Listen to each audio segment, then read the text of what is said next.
Good morning, good morning, good morning.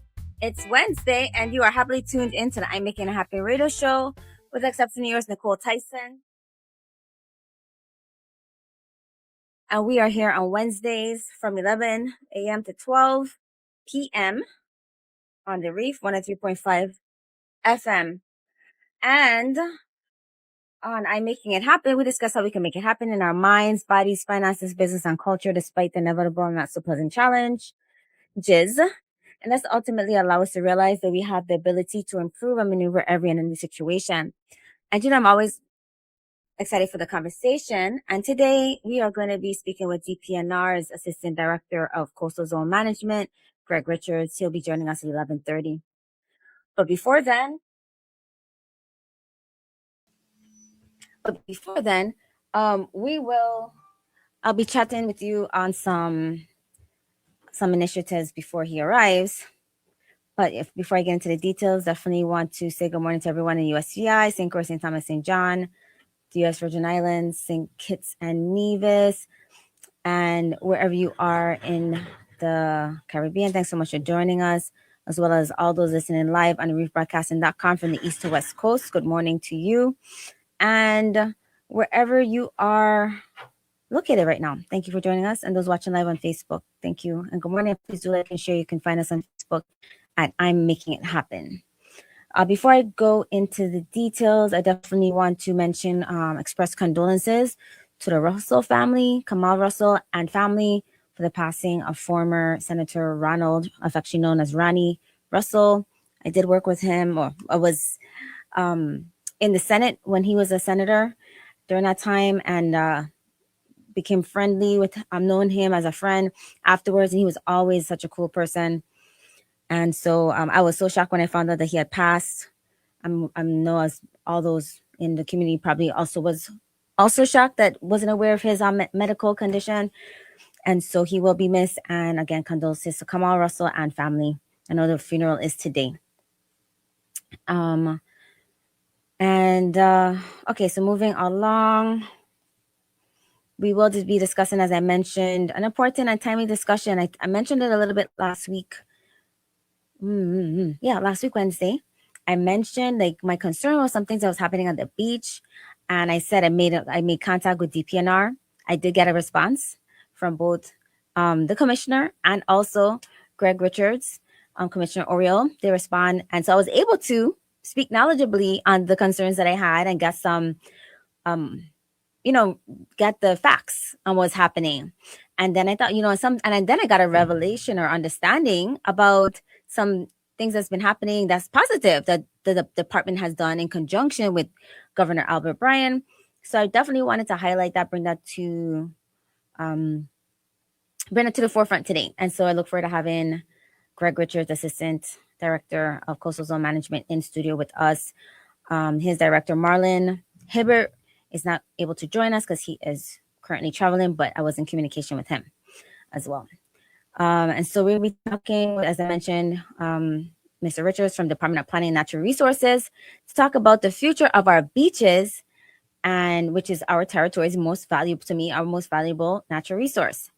Our beaches are more than beautiful, more than just a beautiful place. We go to relax. It's for therapy, enjoy family time, and it also is a big factor in regards to our tourism, protecting our shorelines, important. It has habitat for wildlife, and it just plays a major role, actually, if you haven't really thought about it, to our economy and our quality of life, because many people come here just for the beaches.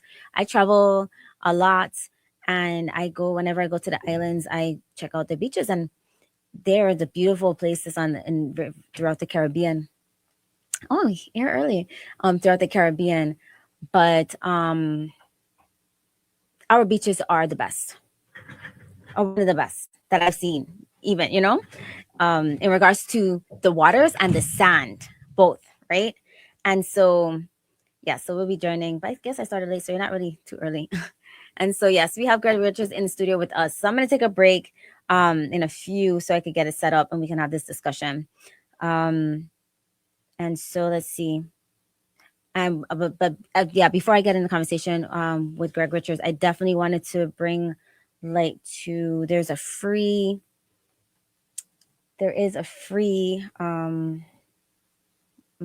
summer program happening. And let's see. All right. So it's called the Brew House Free Summer Camp, ages 8 to 12 years old. They're going to have music, culture, history, fun games, and more. Breakfast and lunch will be provided as well as snacks. Now, it's free. Did you hear me? No cost to any parent that has a child and you have not secured a summer camp for your child as yet. They only have spaces for 35 individuals.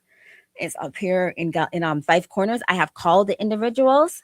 I said, I'm not going to go and promote something and haven't vetted it. So I called the individuals, had a conversation, and it sounds like a really good, it is a really good program.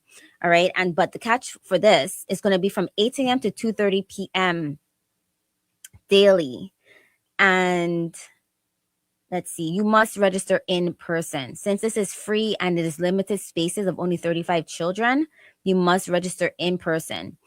And let's see, you can call, get your pens ready, write this down for a parent, a friend, a family member that they have a child that might not be in a summer camp that would benefit from being in a summer camp.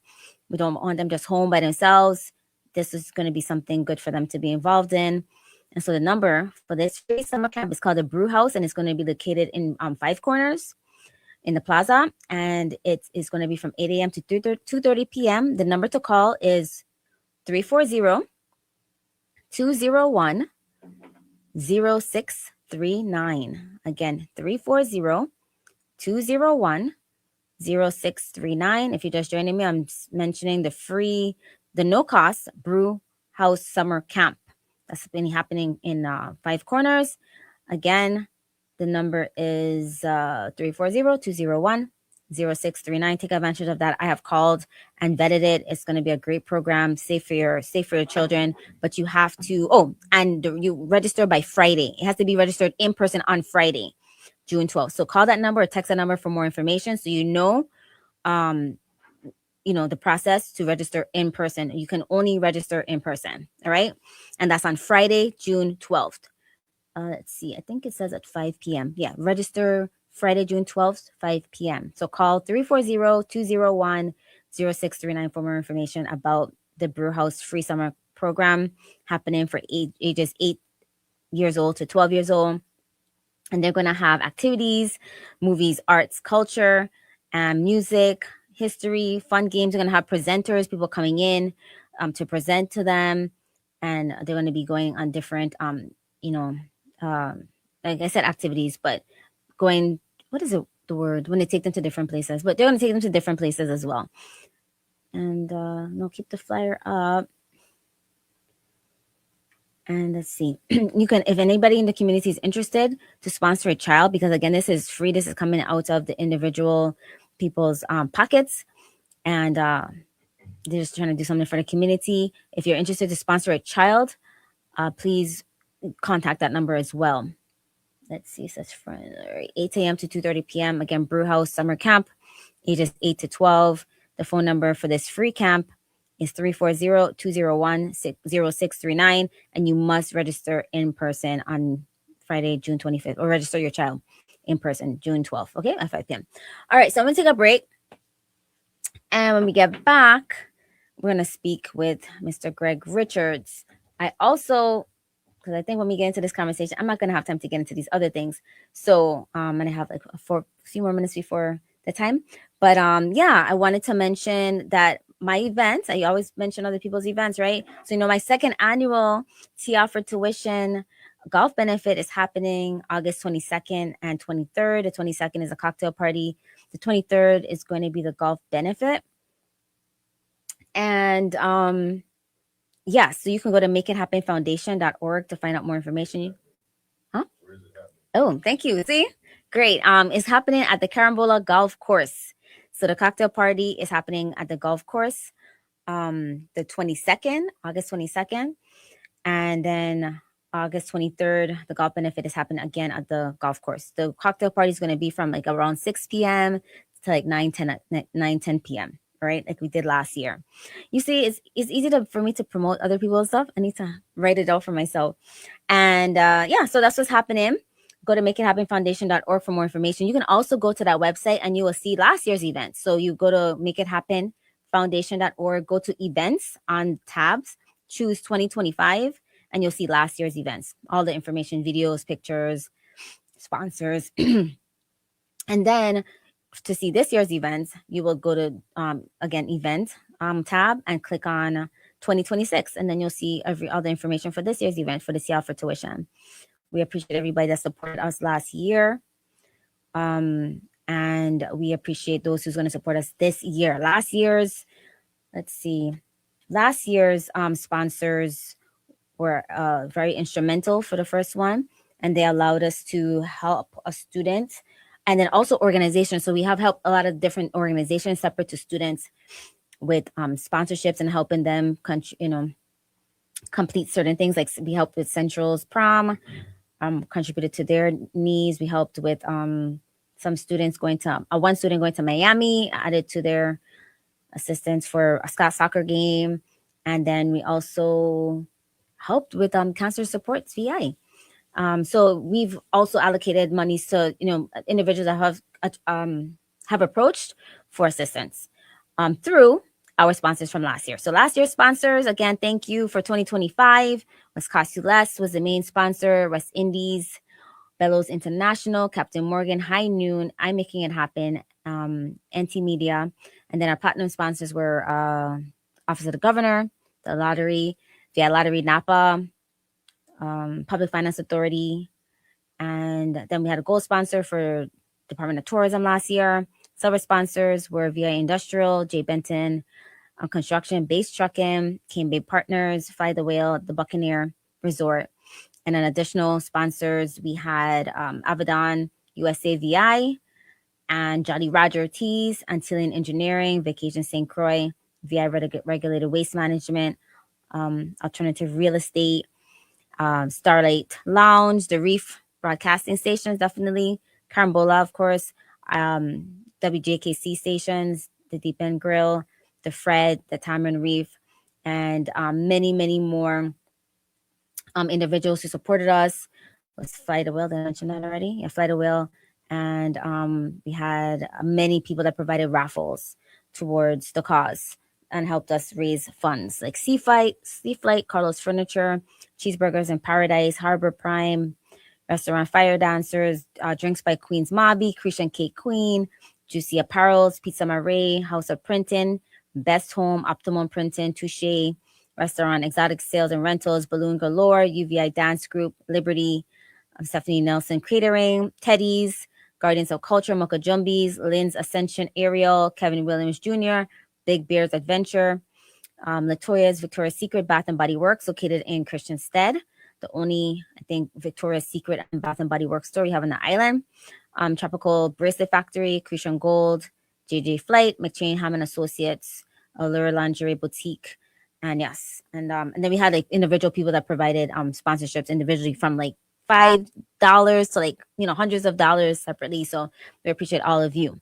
That was last year, 2025. Now this year, I'm happy to present our first we're starting off sponsors for 2026. Again, we have to give appreciation to platinum sponsor VI Lottery, and then we have silver sponsors, Bates Trucking.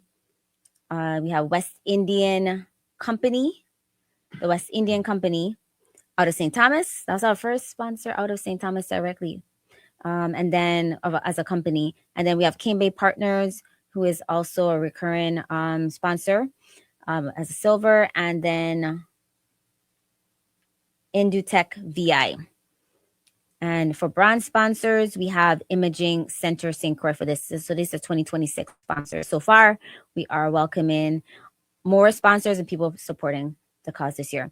And of course, Starlight Lounge and Reef Broadcasting are our sponsors this year. And we appreciate all of you for assisting with our students. And we look forward to highlighting other sponsors moving forward. And again, the event is August 22nd and 23rd at the Carambola Golf Course. And you can find more information about us at makeithappenfoundation.org. You can also call 857-575 2865. Again, 857-575-2865 for more information. But we're going to take a break. When we get back, we're going to be talking with the Assistant Director of Coastal Zone Management, Mr. Greg Richards. So don't go anywhere. We'll be right back after this short break.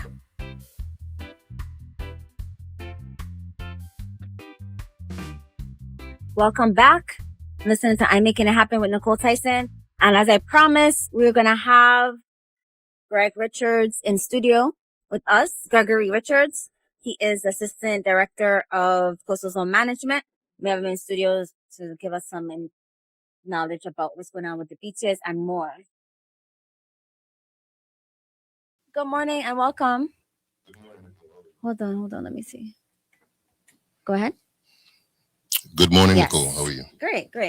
All right. So you might know I changed up the setup, and so I'm always doing something different in the studio. So it worked. We got everything working. Thank goodness. All right. So as I mentioned, it's Assistant Director Gregory Richards, and I had a great conversation. I want to say thank you for your responsiveness to me last week. Right before I got onto the show, I was messaging, texting, calling, and they got out of their meetings and called me back and gave me some information before I came on the air. And then I requested, I got some enlightenment. I was like, what? They are really being progressive in the department, and I wanted to share what has happened. So first, before we get into that, I mentioned last week about my concern of being on the beach, and I saw this camper. I've been seeing it, and I was running, and these dogs was on the beach. So I wasn't sure, and I see a lot of development happening there. It looks like there's going to be a bar on the beach or something down there at one part, and then there's already like a structure that looks like a fort, and then after that there's like a camper, been there for some time, and never really thought of anything. Well, I thought of it, wondered what was up with it, but when I was on the beach running, some dogs are lunging. So I'm like, well, are they authorized to be there? And you enlightened me. So give us an update about that. So, well, let's start with the one that you mentioned first, with the bar and what have you. That property is owned by the same entity that owns the Fred. Okay. And so they're trying to do an outdoor bar there. They're still not in compliance, visually as we want them to be. We're still on that case. Further down the beach, you have the one that looks like a fort. This is a yellow house, right? And then next door to him is a gentleman. He's actually an attorney that represented CZM some time back. He has the camper on there, and he's currently building a house. So actively, he's allowed to have that camper there while he's actively constructing his property. Okay. Now, the issues with the dogs, everybody says, well, CZM. That's just a VIPD, or any law enforcement can handle that situation. Okay. So I need to contact VIPD. Yes, that would be, that would be my first option. All right. Well, because I was saying, well, if he owns it, how much? We were talking about the distance of the ownership of the beach. So, especially on the west side, we have property lines drawn all the way to the water. But if you own property on the beach, you should know that anything 50 feet of low tide or to the continuous line of vegetation, that's actually deeded to the public for public use. Okay. All right, great. And then after that, I saw a squatter. I was like, okay, it was a nice setup, right? It is a nice setup. However, I want to continue something, and other people are doing it. So what is the protocol for that?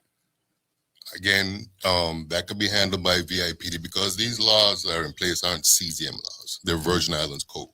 They're Virgin Islands laws. So it's not just for us or our enforcement officers to handle these situations. VIPD could get involved, and I won't go past VIPD. Okay. We do have get together within our office, and now Territorial Parks, which is our newest division, and NPS in regards to Salt River. We do have to come up with some guidelines for the campers, where they can set up, what type of campsite they can have, they have to have latrine service out there, and also um, in regards to the time that they're out there. So we have to come up with some language that governs that. Okay.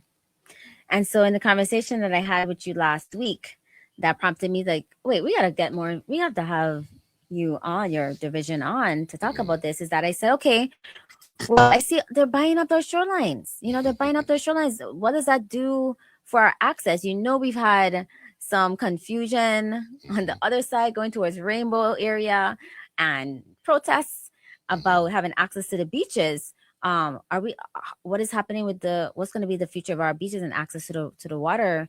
And you mentioned to me that actually you saw that as an issue and created a plan, and we actually bought the Virgin Islands. The government of Virgin Islands started to buy some shorelines.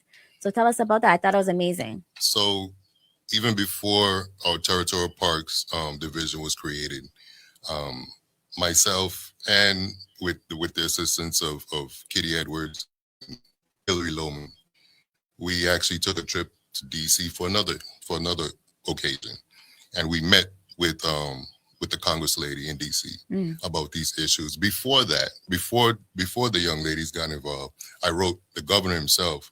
I said, listen, the time it's going to take for the legislature to act or change the laws around, it's going to take too long, and this property is going to be gone. I saw that beyond that house where the camper is, all that property until the fence for the pool was for sale, and that also extended on the other side to the east side of the pond.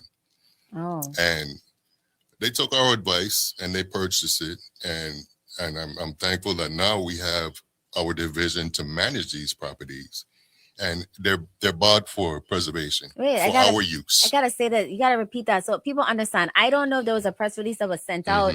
I don't know how big it was. Well, I know the governor did have a press release, right? Press conference actually. Oh, he did. Yes. Okay. Well, I wasn't really aware of that, and so I wanted to really highlight that there was initiative from within our government agency. You being in the division, right, seeing that as a loophole, something that needed to be addressed. Right. You took action, made contact with the governor through the Department of Planning and Natural Resources, and saw this as an issue where our shorelines are going to be continuing to be purchased, and we won't have access the way. And this is a contentious area, yes, right? And so I want to really bring highlight to the importance of our government employees. Talk about making it happen. This is your roles, is making it happen. You definitely made it happen. Department of Planning and Natural Resources made it happen.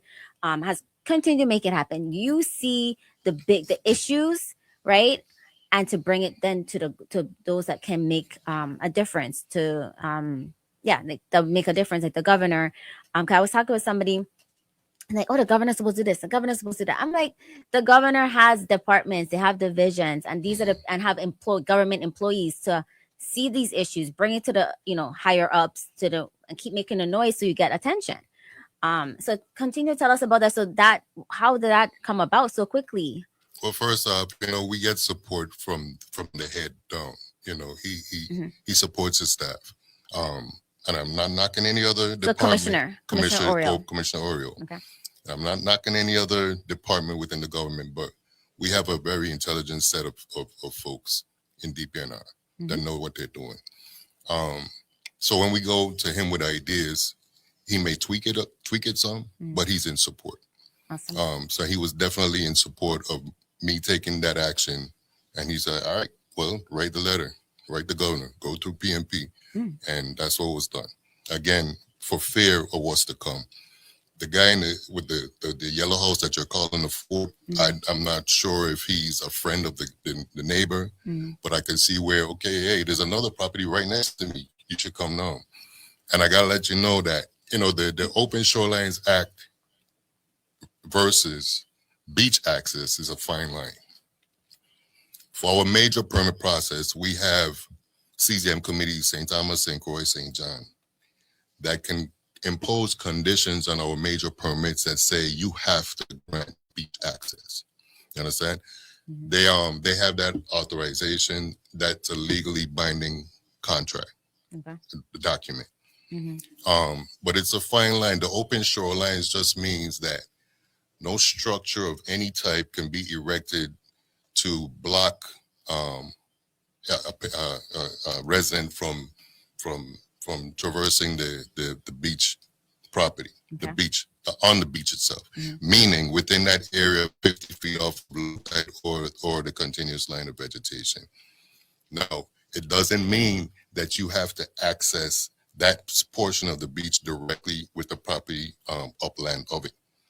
For example, let's take from Dorsch Beach going down.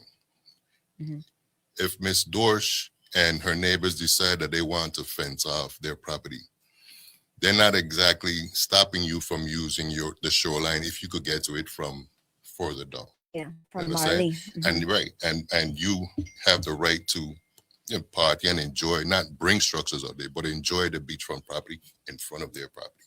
And again, Frederick said is unique to where the property lines are drawn into the water. So you paying taxes on an area that you know you cannot build on or erect anything on. Okay. Got it. Well, just want to say congratulations and thank you for seeing that as a need, as an issue, and taking action, right? And the department is taking action through territorial parks as well. Okay. We don't have to go through a bunch of red tape as we did before to purchase property. At some point, it would be good for you to have that conversation with Miss Christina Edwards. Okay. They're purchasing property that are, some of which are widely used, traditionally used by the locals for preservation. And once they purchase these properties, nothing is going to be built on. Perfect. And so I was having a conversation. I was like, okay, I learned there's a differentiation. I didn't know there was a territorial park. So I was like, oh no, don't put it in the federal park with that, because whenever you do that, they don't give you access and there's limitations, restrictions and all kind of stuff. And I was educated on, no, there's a territorial parks, like you said, within now DPNR. You said that's a new division now? Yes. Right. It's I'd say 2 years old, maybe. Wow. If that much. Oh, yeah. So big things happening within the government. All right. As maybe somebody else they heard or know it, but I was not aware. And I just wanted to give kudos to Department of Planning and Natural Resources, as well as Governor Bryan, for taking heed of your concern, right? Because people say, oh, this ain't happening, that ain't happening. Like I said, bring it to the attention of the individuals and keep making your voices heard. And go through the channels like you did. You went to the commissioner, and I'm sure your director and the commissioner, and then you got the buy-in to move forward. He said, okay, well, you want to get this done. That's an issue. Make it happen. Write the letter, send it up. Hold on. We'll take this call. Okay. You're on the air. Thanks for calling. Hey, good morning, Nykole. Good morning to your guests, too. Good morning. Looking forward this year. I didn't get a chance last year to support your fundraiser. I'm looking forward to doing what I can this year. Oh, thank you. But thank you to the commissioner and the director for having Mr. Richards, giving Mr. Richards the time to be there. Mr. Richards, good morning to you, sir. Yes, sir. Good morning. Okay, I can't hear him. Sorry, I just assume you can hear him, but I can't hear him, Nykole. So, Mr. Richards, yes. You just touched on something that I'm kind of concerned about. I know there's a property right there where there's a bar, and I see where the bar has left an area, an opening for people to access the beach from the main road. Is the property owner for the bar, are they the ones responsible for maintaining that access, or is that something that the government has to maintain? Please. And the next question quickly, and I'm gone on this. I've had confrontation. Well, I've been confronted by wildlife review law enforcement telling me that I can't walk on the sand area heading down to the northwest, to the southwest corner of the island.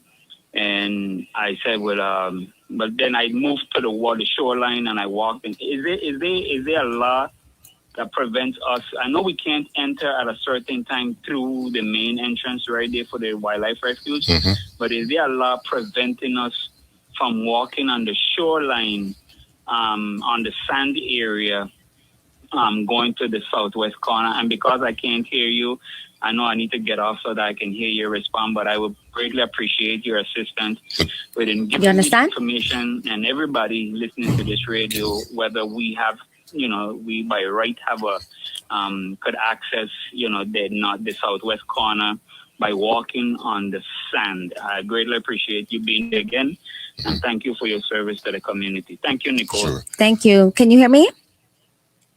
No, he's gone. Okay, go ahead. And he can't. He's gone. Well, he's listening to the radio. Okay. So no, there's nothing prohibiting you from walking on the sandy area. I think but I'm sure you're talking about Sandy Point. I know that the refuge on there has a time of the year when it's this leatherback turtle nesting season that they don't want you to walk on the sand. But on the shoreline, if you're accessing it from like the pool area, there's really nothing that they can, prohibit you, or there's no one that can say, well, no, you can't do this. You can access it from the pool area. At sometimes I know they lock the gate. There's a certain time frame or what have you. It's protected. They're protecting wildlife in that area. Okay. And that's just down in Sandy Point. Yes. Okay. Yeah, I do know that. But they said you could probably access it from. Right. I walk that myself for exercise from doors all the way to the point. Okay. It's beautiful there. Yes. Beaches. And that's the parks, right? That's the federally owned. Okay. So again, I definitely want to recognize you and bring light to the departments to making it happen. I love that. It makes me feel really good, inspired that we have individuals that are seeing things we might not hear about. It's not like a big, like they haven't made it to me. I didn't think it was a big enough excitement around it. I'm not sure if it was during that time. I think it was during COVID when you guys purchased the property, was it? Around that time. And so I just wanted to make sure that you were recognized. You guys recognized for that. Purchasing the Shorelines. It's called the Shorelines, right? Yes. Okay.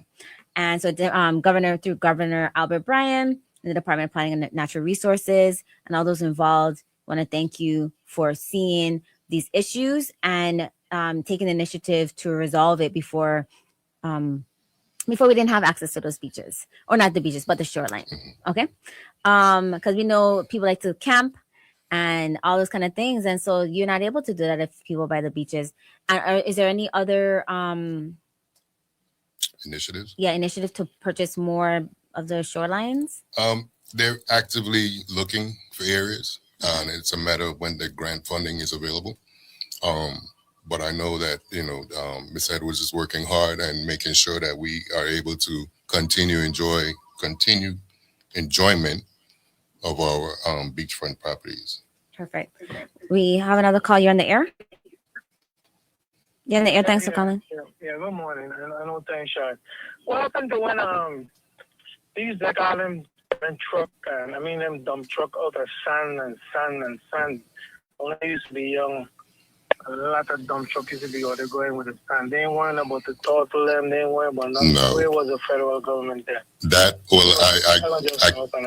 I can't speak for that time frame, but no, there's no mining of sand taking place on St. Croix. Sand becomes available in case if we have like a dredge, or if we're dredging a marina or dredging the dock, then sand is available through Public Works or the contractor that did the dredging themselves. Otherwise, this territory has imported sand from I believe Barbuda. Yeah. Yes. Input sand. Right. I just want to know if you know anything. No. After they finish take all the sand, then it will come off limit to us. No, there's no more mining of sand. Okay. If that was happening, that is not happening. No, currently. Okay. Thank you for your call. And thank you for that clarification. I didn't even know we was mining sand and that we import sand. Didn't even know that. Mm-hmm. Okay. And which we have. Okay. Was that after storms or something? Yes. But after the hurricanes, the most recent hurricanes, that area got messed up quite much. And we haven't, from my knowledge, we haven't brought in any sand from those other territories. Okay. Great. Well, real quick, what time is it? No. Okay. Just real quick, let us know, how did you get involved in this division, and you're very knowledgeable about it as well. Yeah. Well, I must say that when I moved home, I was a violator myself because I used to have these what do you call it, bonfires. Didn't know I need a permit. Then I was burning the wrong wood. Through my military experience and the school that I attended, I graduated from Embry-Riddle Aeronautical University with the aviation management degree. It only honed the work ethics that the military gave me, and it carried forward to DPNR. I started out in DBAS, which is the business office of Department of Planning and Natural Resources. The work ethics and taking initiative, I was promoted and brought over to CZM. I'm talking about maybe 2005, 2006. And I've been there ever since. That's a 20-year run in CZM itself. So again, through work ethics, which we see a lot of within that department, but that's how I got there. Okay, thank you. You're on the air. Thanks for calling. Nykole, I beg your patience. Mr. Richards, I beg your patience too. I just want to be clear. When you reach the wildlife refuge, accessing it from the sandy area, because like you talked about Dorsch and all those, if they fence the area, we could access the beach walking on the sandy area. But when you reach the wildlife refuge, we are not allowed to walk in the sandy area. That's what I need. Don't quote me on that, but I do believe that only takes place during the turtle nesting season, which they publicize. Okay, so once it's turtle nesting season, you should not walk on it, but we could walk on the shoreline. Yes. Okay, thank you for the clarity. Thank you for your call. Okay, you're on the air. Thanks for calling. Yeah, good afternoon, Nykole and Mr. Richards. Good afternoon. I don't know if I heard Mr. Richards correctly say that no sand was brought into the Virgin Islands recently, but didn't they just bring in sand? I don't know if it's Antigua, Barbuda, to resurface the racetrack. I believe I heard that on the radio. So I'll hang up to hear what he has to say, if he knows about that. Okay. I don't. You may be educating me on something. I know that Barbuda was shut down after the hurricanes came through. Whether or not they've resumed supplying sand, I'm not sure. And again, we have dredge spoils here in the territory. What type of inventory we currently have, I'm not sure. Okay. Thanks so much for those calls. And I know they bring more insight and highlight and what those areas for the callers and then also those who are listening. And so as we are at the time, I definitely want to have you back. And like you said, Ms. Edwards and the other individuals that are part of the territorial parks, only around for 2 years, and they're looking to purchase land. So it's preserved. Not just looking to, they have. Oh. I don't have a list of it right now, but they have here and in St. Thomas. All right. So including in excess of 2,300 acres at the Maroon Ridge. Oh, wow. So, yes. I did hear about that. Yes. Okay. That was a huge purchase. Definitely. A well-needed purchase. Okay. That's what I'm talking about. And again, it's very much needed for all of our government employees. This is what making it happen is. Your roles are there to improve the future, all of our futures, to see what's needed and implement, take action, and bring it to those who those who can make the decision to move forward to improve our future right here in the territory. And I really want to express appreciation to Governor Albert Bryan and Department of Planning and Natural Resources, and specifically to CZM within the division, and of course specifically to you, Gregory Richards, Assistant Director, for seeing this and then bringing it to the individuals. I'm going to continue to repeat it, because it's one thing to see something and then to say something, but then it's to really be insistent, persistent. And that's what we need to be if we want to see improvement in the territory, especially on St. Croix. And quickly, another initiative that Director Marlon Hibbert wanted to highlight was that we've been, along with Green Technology Center, we We've completed a coastal vulnerability analysis and also a wave climate analysis for shorelines across the territory. We are continuing to work with UVI on quantifying erosion or accretion rates / cycles on some beaches and the impact of shoreline protection. Because we're losing shoreline. Yeah. We don't have any natural barriers around St. Croix either. I see that on the west end, right? I'm going all the way North Shore. That used to be beach when you come down there, I guess with a crusher. And now it's just rocks. And I'm concerned about the house there.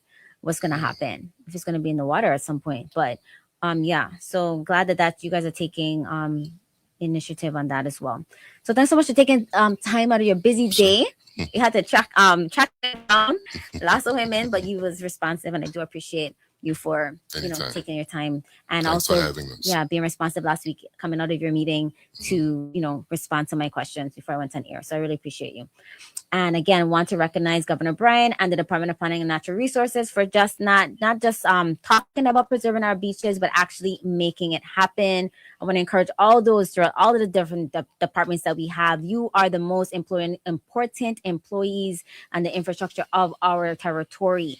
You see what's needed, and then you have the access to make it happen. So definitely use your powers and take the initiative to see what other areas that we need to improve and bring it to the powers that be to make it happen. All right, continue to do so. And this is an example in DPNR. We often hear discussions about protecting our natural resources and preserving public spaces, but they're making it happen actually through the territorial parks division, as we've heard.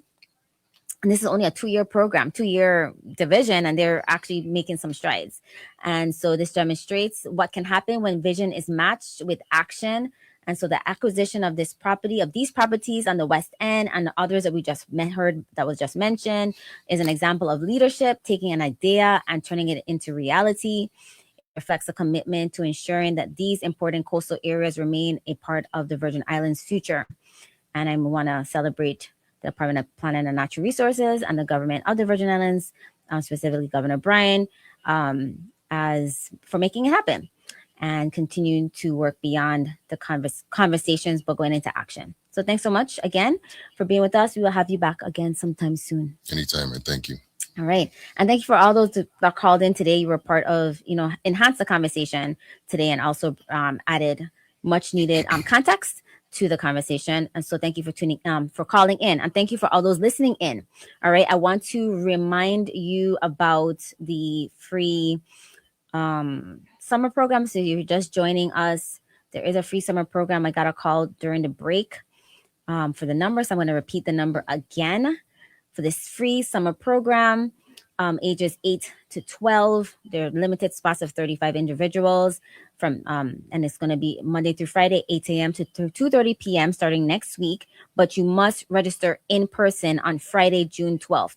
Call the number 340-201-0639. Again, 340-201-0639 for more information and to, make sure you're qualifying, because you just can't call and put your name down. There's certain requirements that have to be done. So make sure you call that number 340-201-0639. And that's the Brew House located in Five Corners. All right. Thanks so much for tuning in with myself, Nykole Tyson.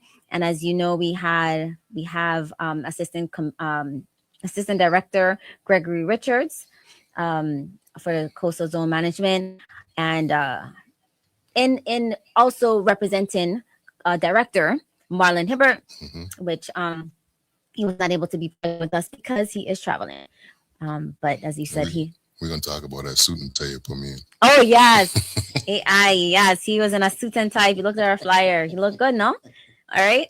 So it's crazy what AI can do now. So yes, very scary. It fit you too. It was a suit. It was tailored for you. I see that. Okay. Assistant Director Richards. Have an amazing rest of the day and the week. We'll connect again on next week, Wednesday from 11 a.m. to 12 p.m. If no one has told you today, you can make it happen. And as always, as I always say, if you don't see something happening, create it. Be the change. And until next time, keep thinking outside the box, coloring outside the lines, and remember, it's about you, me, we. So make it happen.